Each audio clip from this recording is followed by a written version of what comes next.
Disclaimer: ang kwentong ito ay kathang-isip lamang. Anumang pagkakahalintulad sa totoong tao, lugar, o pangyayari ay hindi sinasadya. Ang layunin ng istoryang ito ay magbigay aliw, takot, at pagninilay sa mga mambabasa at tagapakinig. Noong ika-10 ng Agosto, isang grupo ng mga pasahero ang sumakay sa Ro-Ro vessel mula sa Maynila patungong probinsya ng San Antonio, isang liblib na lugar sa Visayas na madalas ay hindi mapuntahan ng ordinaryong turista. Ang biyahe ay inaasahang tatagal ng 12 oras, pero wala ni isa sa kanila ang nakakaalam kung anong klaseng paglalakbay ang naghihintay sa kanila. May kanya-kanyang dahilan ang mga sakay. Si Mang Lito, isang driver ng delivery truck, ay pauwi sa probinsya matapos ang 5 taong pagtatrabaho sa Maynila. Si Carla at Joven, magkasintahang magbabakasyon sana. Si Nanang Pilar, isang matandang bulag na tila tahimik ngunit parang may alam sa mga bagay na hindi nakikita ng iba. At si Lance, isang estudyanteng may kamera, mahilig sa urban legends at paranormal.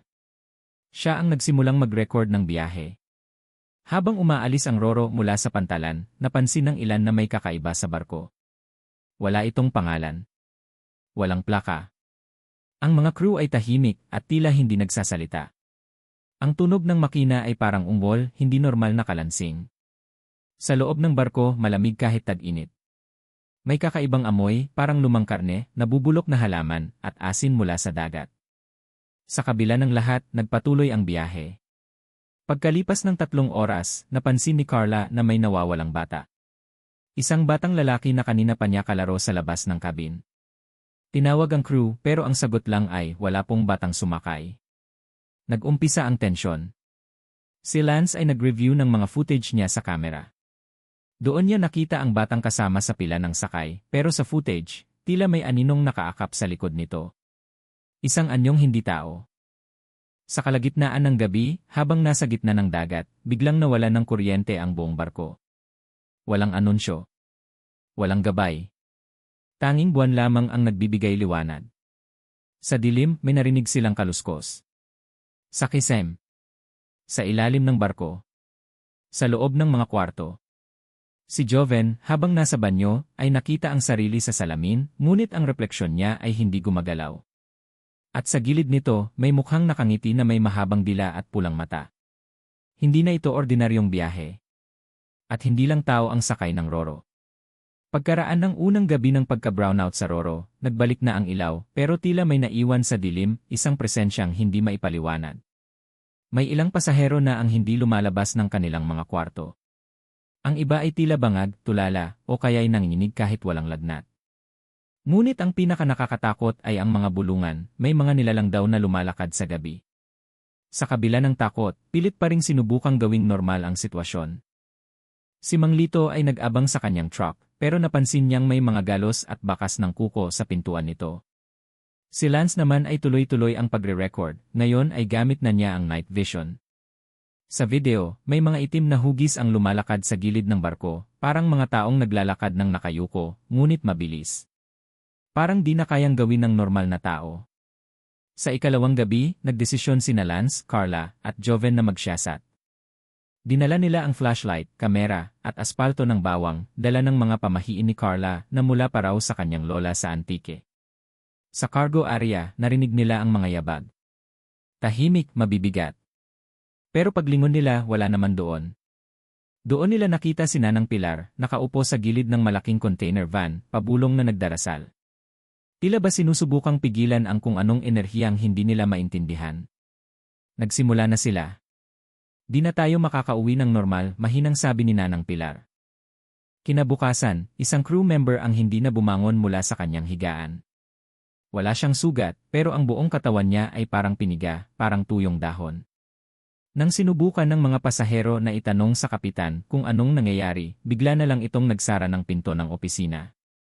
Walang paliwanag. Walang anunsyo.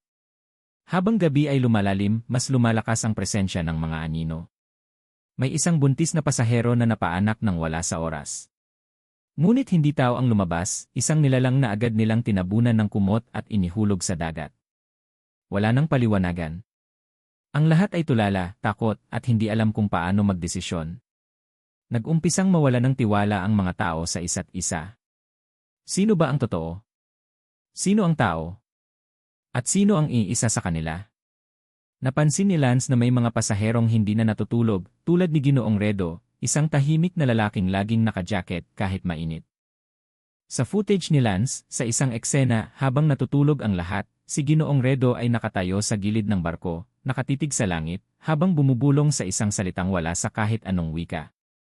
At sa pinakadulo ng barko, sa likod ng container area, may lumalabas tuwing 2:00 ng madaling araw, isang nilalang na may mahabang kuko, maputing balat, at matang pula. 1, 2, 5, 10. Hindi lang pala isang aswang ang nasa barkong iyon, ito ay pugad nila. At ang Roro, hindi basta sasakyan. Ito ang daluyan ng mga halimaw, isang sinumpaang barko na humihigop ng buhay bago makarating sa pampang. Pagdating ng 3 gabi, mas lalo nang naging malinaw sa mga pasahero na may mga nilalang na sumasama sa kanila sa biyahe, mga nilalang na hindi tao. Sa bawat pag-ikot ng oras, mas tumitindi ang kakaibang amoy sa paligid, amoy dugo, amoy panis na karne, amoy na parang nanggaling sa hukay. Si Carla ang unang nakaramdam ng matinding pagkahilo. Nang tingnan siya ni Joven, maputla ito, malamig ang katawan, at nanginginig. Akala niya ay ordinaryong sakit lamang, pero may isa pang pasahero, isang matandang babae, ang biglang lumapit at binulong, inamoy ka na nila. Hindi may paliwanag pero ang katawan ni Carla ay parang may markang hindi nakikita. At gaya ng nasabi ng matanda, may mga aswang na sumusunod sa amoy ng dugo, lalo na kung ito'y nanggagaling sa mga taong mahina o may karamdaman. Kinagabihan, may isang pangyayaring yayanig sa lahat, isang batang babae ang biglang sinunggaban sa hallway habang pauwi sa kanyang kwarto. Mabilis ang lahat. Nang makalapit ang ibang pasahero, nakita nilang duguan ang sahig pero ang bata ay wala na. Naiwan lang ang kanyang maliit na tsinelas at isang bungkos ng buhok. Nagtawag ng emergency meeting si Lance kasama ang ilang pasaherong tila gising pa sa katotohanan. Nagdesisyon silang magtago sa isang lugar ng barko na hindi pinupuntahan ng mga anino, ang silid na may altar sa likod ng kusina. Dito, natuklasan nila ang lumang krus, bawang na tuyo, at abo ng uling na nakabilog sa sahig, tila ba ito'y ginamit na proteksyon noong nakaraan. Nagdesisyon silang gamitin ito bilang pansamantalang proteksyon. Gumawa sila ng bilog gamit ang asin, nagbitbit ng krus at bawang, at nagtirik ng kandila. Dito nila nalaman, mula sa isa sa mga matandang crew na tila may konsensya, ang isa pang rebelasyong hindi nila inaasahan, hindi lang ito biyahe papuntang probinsya.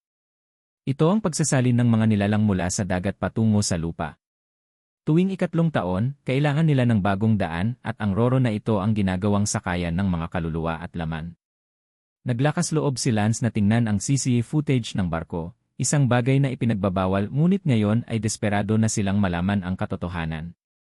Doon nila nakita, isang pasahero na nilalapa habang natutulog. Isang aswang na biglang naglaho sa harap ng kamera. At ang pinakanakakatindig balahibo, isang grupo ng mga nilalang na naglalakad sa siling, patagilid, na tila mga paniki pero may hugis ng tao. Mas tumindi pa ang amoy ng dugo. Hindi lang ito halimuyak, parang sinasakal ang kanilang paghinga. Napansin nilang ang barko ay tila humihinto kahit walang anunsyo. Ang makina ay hindi umiingay, ngunit gumagalaw pa rin sa dagat. Walang direksyon. Walang gabay. Parang patay na sasakyang lumulutang. Lalong lumalakas ang kutob ng bawat isa, hindi sila dinadala sa probinsya, dinadala sila sa ibang mundo. At sa susunod na gabi, mas matinding sakripisyo ang kailangan dahil inaamoy na ng mga aswang ang kanilang mga kaluluwa. Sa ikalawang bahagi ng barko, sa pinakailalim ng cargo area, may parte na hindi binubuksan sa kahit sinong pasahero. Ayon sa mga tripulante, ito raw ay hazard zone na may lamang mga delikadong kemikal. Ngunit dahil sa sunod-sunod na pagkawala ng mga tao at lumalalang presensya ng mga nilalang, napilitan sina Lance at Joven na pasukin ito. Kasama nila si Nanang Pilar at 2 crew member na tahimik ngunit may hawak na krusipisyo at dasal sa bibig. Bumaba sila sa isang lumang bakal na hagdan, pababa sa kung tawagin ng ilang luma ng tauhan bilang kuweba ng barko. Pagbaba nila, ang una nilang naamoy ay asupre, dugo at bulok na karne. Maitim ang sahig, basa, at may mga bakas ng kuko at malalalim na gasgas sa mga pader na hindi gawa ng tao. May mga lumang upuan, kadena sa sahig, at isang altar sa gitna na may mga laman pa, buto ng hayop, bote ng dugo, at mga alay na may mga pangalan ng dating pasahero. Ang buong lugar ay tila isang lumang kulto, isang altar na ginagamit para sa pagsamba sa kung sinumang nilalang ang humihigop ng buhay mula sa mga pasahero.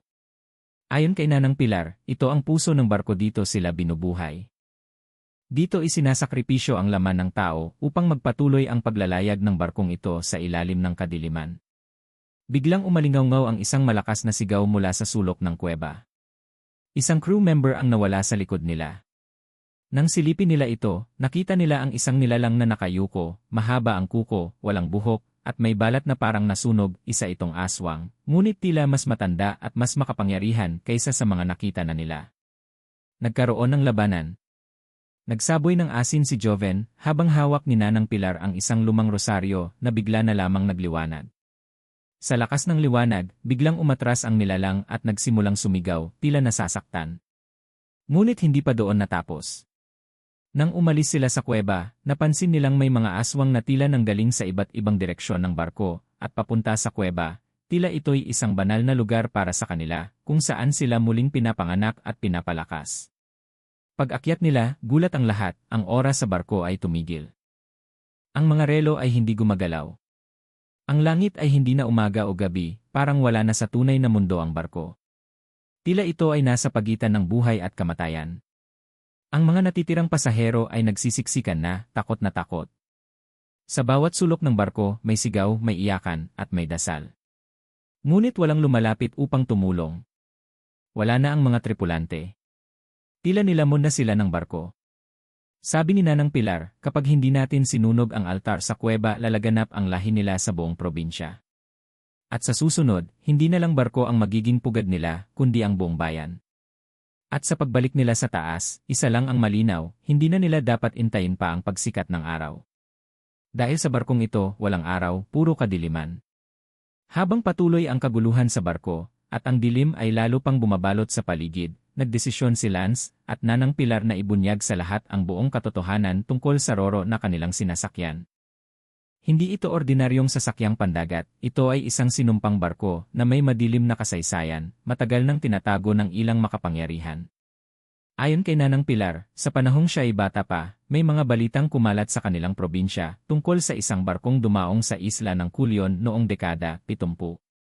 Wala ni isa mang pasahero ang nakita mula rito, ngunit sa loob ng ilang araw, nagkasunod-sunod ang mga krimen sa isla, mga nawawalang bata, mga baka at kambing na wala ng lamang loob, at mga taong bigla na lang napupugutan ng ulo sa kanilang pagtulog. Walang nakitang pruweba. Walang inamin ang gobyerno. Ngunit mula noon, may ilang matatanda sa isla na nagsimulang magbigay ng babala, huwag sasakay sa barkong walang pangalan. Sabi ng isang matandang mandirigmang espiritista na naging guro ni Nanang Pilar, may sinaunang kasunduan ang ilang grupo ng mga taong naglilingkod sa dilim, bawat 3 taon, kailangang mag-alay ng kaluluwa at laman, upang mapanatili ang lakas ng kanilang kapangyarihan. Ang paraan? Gamitin ang isang barkong Roro bilang instrumento ng pagsasalin, isang ritual sa dagat. Ang barkong kanilang sinasakyan ngayon ay kilala noon bilang La Santissima del Mar, isang lumang barko ng Kastila na sinasabing lumubog noong ika-19 siglo kasama ang mga sakripisyong ginawang alipin. Ngunit ito ay hindi tuluyang nawala. Ang barko ay bumalik sa anyo ng modernong Roro, muling pinatayo, muling pinalutang, ngunit may kapalit. Ayon sa alamat, tuwing 3 taon, babalik ang barko sa karagatan. Hahanap ito ng bagong mga sakripisyo. Kukunin nito ang mga buhay na mahina, takot, at puno ng kasalanan. Kapag ang barko ay nakarating sa itinalagang pampang, ang mga aswang ay makakalakad sa lupa ng walang hadlang. At ngayon, naroroon sila sa gitna ng dagat, sakay ng barkong ito. Tila wala ng ligtas. Ang bawat bahagi ng barko ay may mansana ng kasamaan, mula sa silid ng kapitan hanggang sa kusina, bawat sulok ay nakasulat sa sinaunang wika, mga orasyon at panalangin ng kadiliman. Si Lance, sa kabila ng takot, ay nagpasya na i-upload sa satellite signal ng kanyang kamera ang lahat ng video na kuha niya, upang kahit papaano, may makaalam ng katotohanan, kahit sila'y mawala. Ngunit habang sinusubukan niyang gawin ito, isang matinding lindol ang yumanig sa barko, tila ba nagtatanggol na ito sa sarili nitong lihim. Ang mga aswang ay mas naging agresibo. Sa bawat anino ay may panganib. May mga sigaw na pumupunit sa katahimikan ng gabi, mga palahaw na hindi na parang tao. At sa gitna ng kaguluhan, isang revelasyon ang lumitaw, ang kapitan ng barko mismo ay hindi na rin tao. Sa wakas, sa gitna ng kaguluhan at sunod-sunod na pag-atake ng mga aswang, napagtanto ni Lance at ng kanyang mga kasama na kailangang harapin ang sentro ng lahat ng ito, ang kapitan ng barko. Sa simula pa lamang, tahimik na itong nananatili sa kanyang opisina, bihirang makita ng mga pasahero, at tila walang ginagawa upang pigilan ang kaguluhan. Ngunit ngayon, malinaw na, ang kapitan ay hindi ordinaryong tao. Siya ang tagapangalaga ng sumpa, ang siyang namumuno sa ritual na paulit-ulit na isinasagawa tuwing 3 taon. Mula kay Nanang Pilar, nalaman nila na ang orihinal na kapitan ng La Santissima del Mar ay isang Kastilang pari na tumalikod sa Diyos at yumakap sa dilim matapos masunog ang kanyang simbahan sa isang bayang tinanggihan siya. Dala ng galit, gumawa siya ng kasunduan sa mga nilalang sa ilalim ng karagatan, mga halimaw na uhaw sa dugo kapalit ang immortalidad. Ang kapitan ng barkong kanilang sinasakyan ngayon ay pinaniniwalaang nagkatawang tao muli ng isang kaluluwa, isa siyang reinkarnasyon ng parehong pari, patuloy na umiiral sa katawan ng iba't ibang kapitan ng barko. Kaya't sinugod ni Lance, Carla, Joven, Nanang Pilar, at ilang natitirang pasahero ang opisina ng kapitan. Bago pa man sila makapasok, sinalubong na sila ng mga tripulanteng wala ng anyong tao, mga nilalang na walang mata, may matutulis na ngipin, at nagsisigaw ng orasyon sa wikang hindi maunawaan. Matapos ang matinding laban, nakapasok sila. Sa loob ng opisina, bumungad sa kanila ang isang altar na itim, may kandila na itim din ang apoy, mga larawan ng mga naunang sakripisyo, at sa gitna, isang lumang aklat na gawa sa balat ng tao. Sa gitna ng altar, naroon ang kapitan. Nakaupo, nakangiti, hindi natitinad. Ang mga mata nito ay hindi na puti, kundi purong itim. Ang balat niya ay parang marmol na lumalalim sa dilim, at ang kanyang tinig ay doble, parang dalawang nilalang ang nagsasalita ng sabay, walang makakatakas. Kayo ay pinili. Kayo ay alay. Tinangka siyang harapin ni Lance, ngunit sa isang iglap, tinulak sila ng isang hindi nakikitang puwersa. Tumalsik sila sa pader at napadugo ang ulo ni Joven. Habang unti-unting nawawala ang pag-asa, lumapit si Nanang Pilar sa altar. Mula sa kanyang bulsa, inilabas niya ang isang lumat-basag na piraso ng krus na ibinigay sa kanya ng kanyang guro noon, isang krus na galing pa raw sa panahon ng orihinal na pari. Tinindig niya ito sa gitna ng altar at nagsimulang magdasal ng orasyon ng liwanag. Nagliyab ang krus. Sa unang pagkakataon, napasigaw ang kapitan, ang kanyang balat ay nagsimulang magbitak, at ang kanyang tinig ay pumaling sa sigaw ng libo-libong kaluluwa. Habang patuloy ang pagdarasal ni Nanang Pilar, tumulong na rin ang ibang pasahero, sabay-sabay silang nagdasal ng Ama Namin habang pinapaikot ng asin at uling ang altar. Si Lance ay inilabas ang aklat ng kadiliman at sinunog ito gamit ang apoy mula sa krus. Doon bumigay ang kapitan, ang kanyang katawan ay nagliyab, nagsimulang maghiwa-hiwalay ang laman, at sa huling sigaw niya, babalik ako sa dagat, sa lupa, sa hangin at siya ay naging abo. Ngunit ang barko ay hindi pa rin huminto.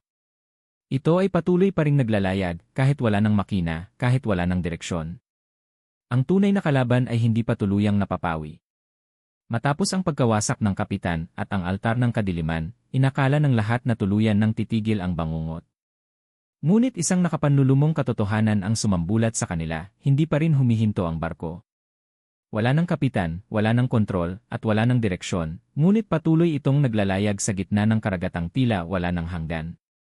Habang binabaybay ang katahimikan, napansin ni Lance na wala na ring signal ang kanyang satellite camera. Wala na ring bituin sa langit, wala na ang buwan, at ang tubig sa paligid ay hindi na asul kundi itim na tila langis. Parang hindi na ito dagat kundi isang manipis na hangganan sa pagitan ng mundo ng tao at ng impyerno. Si Nanang Pilar, habang hawak pa ang naiwan niyang nasunog na krus, ay nagsimulang manghina.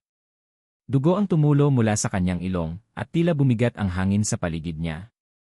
Ang bawat gumamit ng liwanag laban sa barko ay kinakain nito, binabayaran ang lakas sa buhay, bulong niya bago siya tuluyang nawalan ng malay. Pinagdesisyonan ng grupo na buhatin si Nanang Pilar sa isang kwarto, at alagaan siya roon habang sinusubukang makahanap ng paraan upang makabalik sa totoong mundo. Sa tulong ng isang lumang tripulante na si Mang Tonyo, ang kaisa-isang tauhan ng barko na hindi nawalan ng bait, nalaman nila na may isang bahagi ng barko na hindi pa napupuntahan, ang silid ng mga tanikala. Ayon kay Mang Tonyo, ito ang lugar kung saan itinatali ang mga aswang bago isakatuparan ang ritual tuwing 3 taon. Bumaba sina Lance at Joven sa nasabing silid.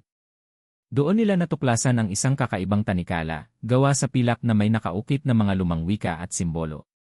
Nakapalibot ito sa isang malaking bilog na pintuan, na tila lumang gate ng isang simbahan sa ilalim ng lupa.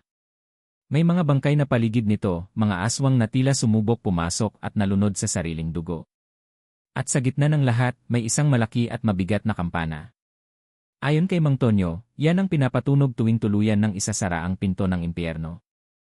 Ngunit isang kondisyon lang ang kailangan. Kailangang may isang kaluluwang malinis ang puso ang magpatunog nito. Ngunit sino sa kanila ang sapat ang kalinisan ng kaluluwa? Lahat sila ay may takot, may kasalanan, may bahid ng pagkakamali.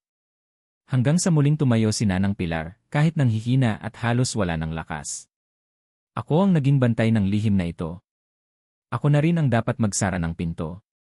Sa huling sandali ng kanyang buhay, itinulak niya ang kampana gamit ang lahat ng natitirang lakas. Sa tunog nitong bumalot sa buong barko, nagsimulang magbitak ang paligid.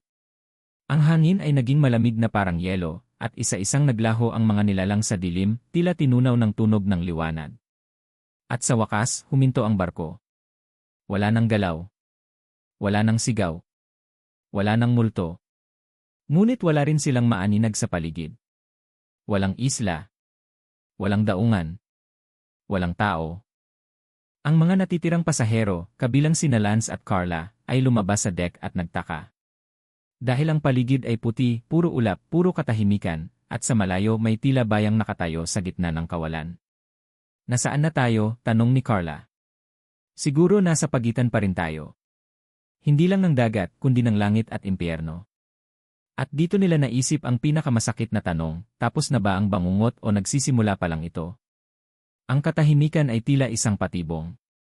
Pagkatapos ng matinding tunog ng kampana at pagbitak ng kadiliman, ang barko ay tuluyang huminto, pero hindi sa karaniwang pampang o pantalan.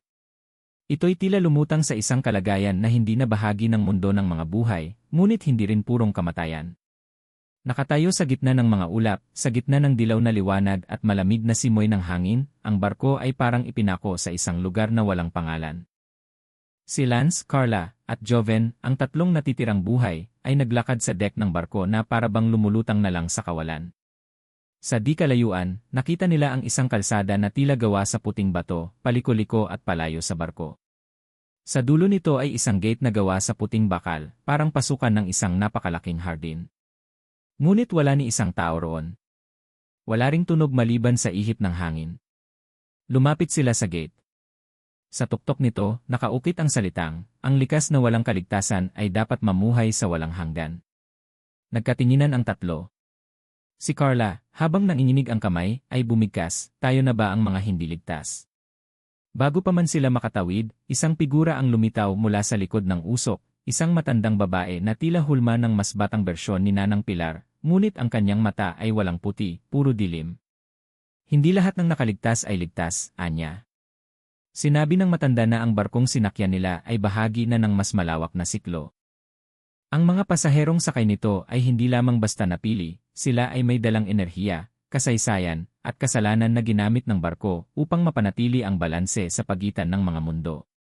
Ang kampana ay hindi tuluyang sumira sa barko, pansamantala lamang nitong isinara ang lagusan ng kadiliman. Ang tanong ngayon, handa ba silang manatili rito? O makikipagsapalaran silang bumalik sa mundo kapalit ng isang malaking sakripisyo? Ipinakita ng matanda ang isang huling daan pabalik sa mundo, isang bangka na yari sa abo, na palulutangin ng isang kaluluwa na kusang mag-aalay ng kanyang sarili. Tumayo si Lance. Ako na lang. Nagsimula ito sa paglalakbay ko. Ako ang nagbitbit ng kamera ng katotohanan ng tanong. Dapat ako rin ang magbuwis para sa katapusan. Ngunit tumutol si Carla. Hindi ikaw lang ang dahilan ng lahat ng to, lahat tayo ay may kasalanan, may papel. Pero kung may pag-asa pang makabalik, gawin natin yon, hindi bilang mga bayani, kundi bilang mga testigo. Sa huli, si Joven, ang pinakatahimik sa kanilang tatlo, ang siyang tumayo. Wala na akong pamilya sa mundo. Wala na akong dahilan para bumalik. Pero kayo, meron pa kayong kwento. Meron pa kayong katotohanan na kailangang marinig. At sa pagsakay ni Joven sa bangka ng abo, unti-unti itong lumubog sa puting tubig ng kawalan. Ang gate sa kabilang dulo ay bumukas.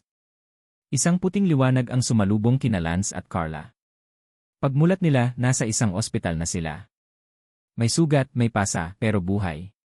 Nabalitaan nilang may barkong lumubog, at tanging silang dalawa ang natagpuang palutang-lutang sa gitna ng dagat, 2 araw matapos ang pagkawala ng Roro. Nagtaka ang mga tao kung paano sila nakaligtas. Pero hindi nila masagot ng buo. Dahil alam nila, ang barkong iyon ay babalik. Sa susunod na 3 taon. At ang mga aswang ay muling sasakay. 20